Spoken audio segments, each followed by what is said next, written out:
नमस्कार. साखी कहे कबीर.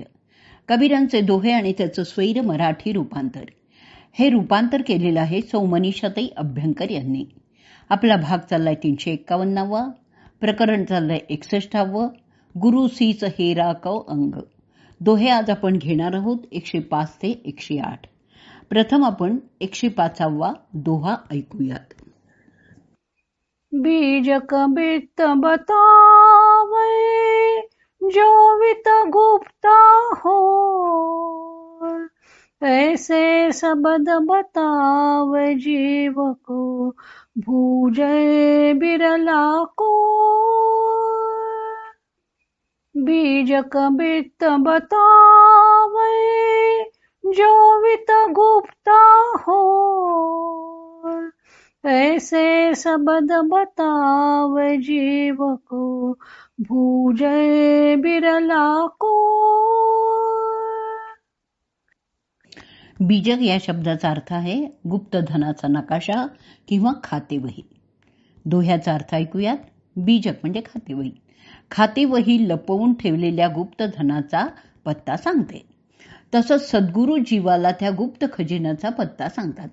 पण तो गुप्त खजिना कोणी विरळच मनुष्य प्राप्त करून घेतो. सद्गुरूंचा शब्द किंवा मंत्र म्हणजे गुप्त धनाच्या पेटीची किल्ली किंवा गाडलेल्या धनाचा नकाशाच आहे. पेटीची किल्ली मिळाली की मनुष्य पेटीतील धन प्राप्त करू शकतो. किंवा जमिनीत धन पुरून ठेवलं असलं तर ते पुढच्या पिढीला कळावं म्हणून एखाद्या वहीत त्याची जागा लिहून ठेवली जात असे. ती वही मिळाली किंवा तो नकाशा मिळाला की गुप्त धनाचा पत्ता लावता येतो. तसंच सद्गुरूंचा मंत्र गुप्त अशा परमात्म्याप्रत घेऊन जातो. असं जाणकार शिष्य फार विरळाच असतात. आता ऐकूयात आपण या दोह्यावरची मराठी साखी.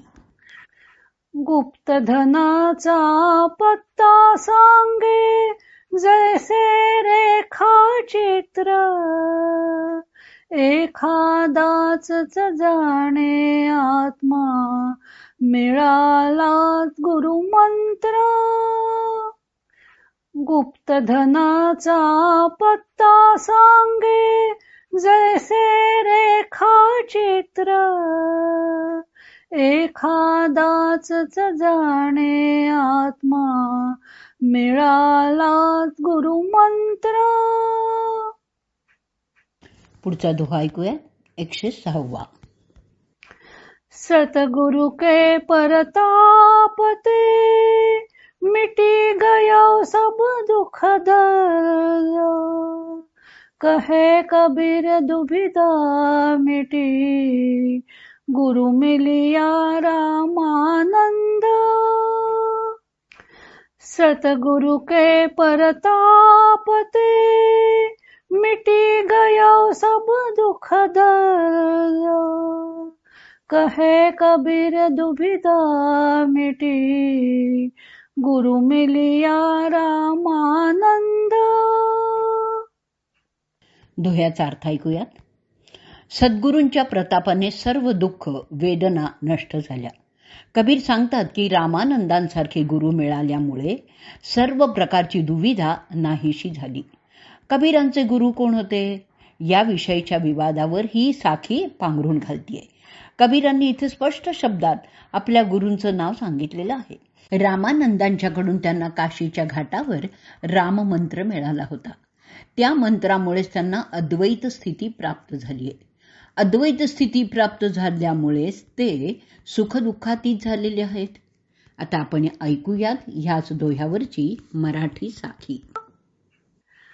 सद्गुरूंचा प्रताप मोठा दुःखे सारी निमाले, रामानंद गुरु मिळता मज दुविधा संपली सारी.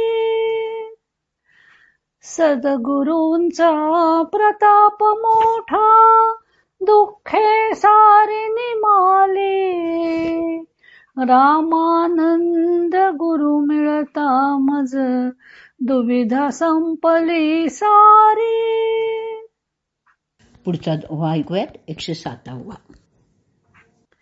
या देखावा देखिया या देखावा थीर, ये वो दो एके भया, जब सद्गुरु मिले कबीर। या देखावा देखिया, या देखावा थीर, ये वो दो एके भया, जब सद्गुरु मिले कबीर। अर्थ ऐकूयात.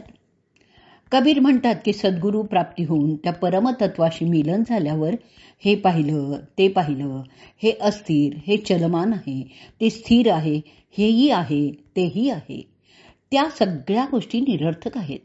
सद्गुरूंची प्राप्ती झाल्यामुळे परमतत्व अनुभवायला आलं. परमात्म तत्वाशी एकरूपता प्राप्त झाली. आता द्वैतभाव लयास गेला. सारे शब्द आता निरर्थक ठरले. एकच सत्य आहे की कबीर परमात्म स्वरूप झालेला आहे.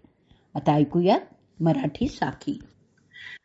हे पाहिले ते पाहिले, हे अस्थिर ते स्थिर, हे ते दोन्ही एक झाले, जब गुरु मिळता कबीर. हे पाहिले ते पाहिले, हे अस्थिर ते स्थिर, हे ते दोन्ही एक झाले, जब गुरु मिळता कबीर. पुढचा 108वा दोहा ऐकूयात. शब्द गुरु का शब्द है, काया का गुरु का, भक्ति करे नित शब्द की, सतगुरु यो समझाए. शब्द गुरु का शब्द है, काया का गुरु का, भक्ति करे नित शब्द की, सतगुरु यो समझाए. अर्थ ऐकूयात. गुरूंचा शब्द म्हणजे उपदेश, हाच खरा गुरु आहे. केवळ पंचभौतिक देह म्हणजे गुरु नाही. म्हणून सद्गुरू समजवतात की तू भक्ती कर, म्हणजे नित्य गुरूंनी दिलेल्या उपदेशानुसारच वाग. सर्व संत सांगतात की गुरुभक्ती करा, गुरुभक्ती करा. शिष्य सुद्धा गुरूंना गंध, फूल, फळ अर्पण करणं, गुरूंची निरांजन वाळून आरती करणं, गुरूंना साष्टांग प्रणिपात करणं म्हणजे गुरुभक्ती असं मानत असतो. पण गुरुभक्तीचं बाह्यांग हे झालं. खरी गुरुभक्ती कोणती ते कबीर या दोह्यात सांगतायत.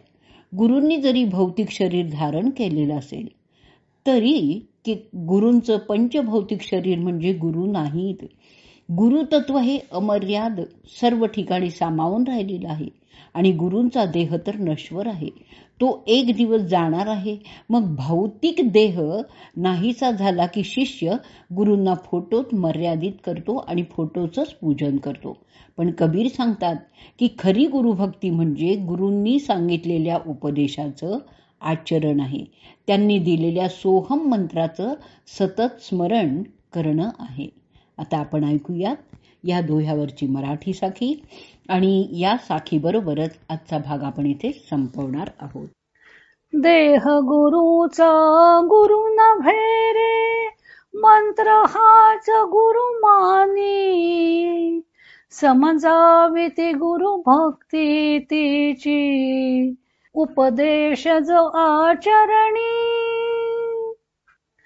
देह गुरुचा गुरु नव्हे रे, मंत्र हाच गुरु मानी, समजावी ती गुरु भक्ती तिची, उपदेश जो आचरणी.